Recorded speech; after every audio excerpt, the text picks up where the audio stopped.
మేషరాశి వారికి ఈ వారం ఆర్థికపరంగా అన్ని విధాలుగా బాగుంటుంది.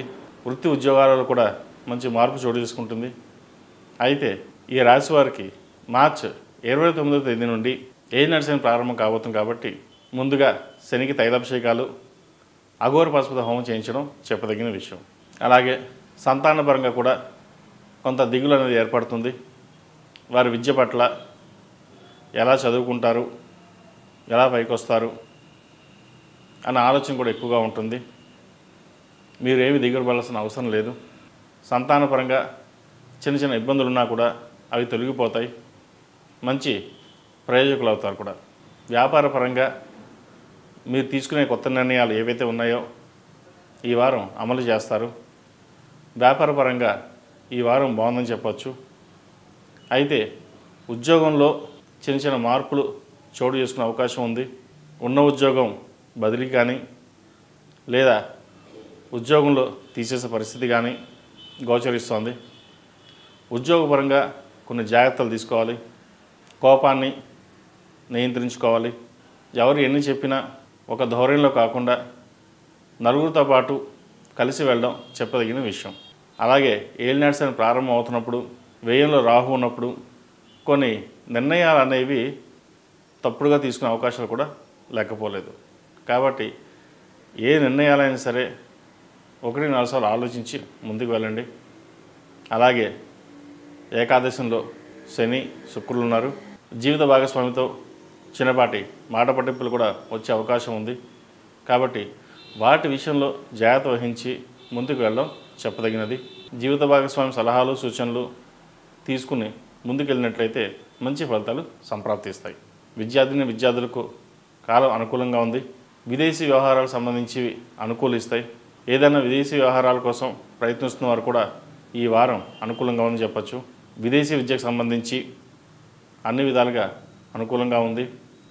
విదేశాల్లో ఉన్నవారికి ఉద్యోగ ప్రయత్నాలు చేతి దాకా వచ్చి చేజారిపోయే అవకాశం గోచరిస్తుంది. అయితే దిగులు పడాల్సిన అవసరం లేదు. ప్రయత్నం చేయండి, మంచి ఫలితం లభిస్తుంది.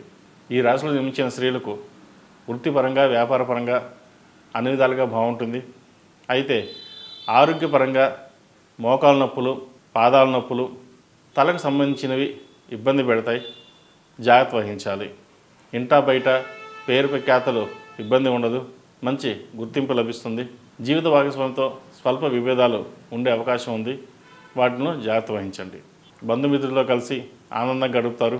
విహారయాత్రలు చేసే అవకాశం కనిపిస్తోంది. దైవ దర్శనాలు చేసుకుంటారు. ఈ ఏలినాటి శని ప్రభావం చిన్న చిన్న మానసిక ఆందోళనకు గురి చేస్తుంది. కాబట్టి వాటి విషయంలో జాగ్రత్త ఉండి ప్రత్యామ్నాయంగా ముందుగానే పరిహారాలు చేసుకున్నట్లయితే మంచి ఫలితాలు సంప్రాప్తిస్తాయి.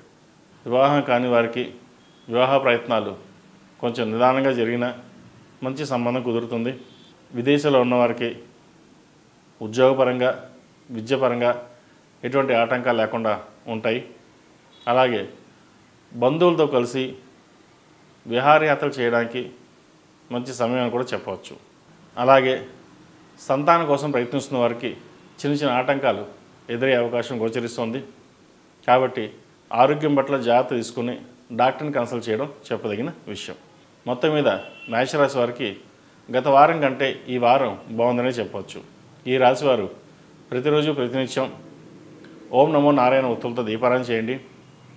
ఇంద్రాణి రూపు మెడలో ధరించండి. నరదిష్టి అధికంగా ఉంటుంది. అలాగే శనివారం నాడు, మంగళవారం నాడు ఆంజనేయ స్వామికి హనుమాన్ ఒత్తులతో దీపారాధన చేయండి.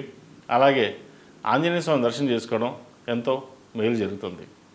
ఈ రాశిలో జన్మించిన వారికి కలిసి వచ్చే సంఖ్య 6, కలిసి వచ్చే దిక్కు తూర్పు, కలిసి వచ్చే రంగు మెరూన్.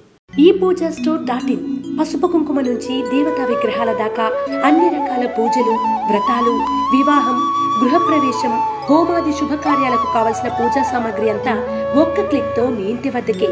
నేడే ఆర్డర్ చేయండి మీ ePoojaStore.in లో. One stop for all pooja needs.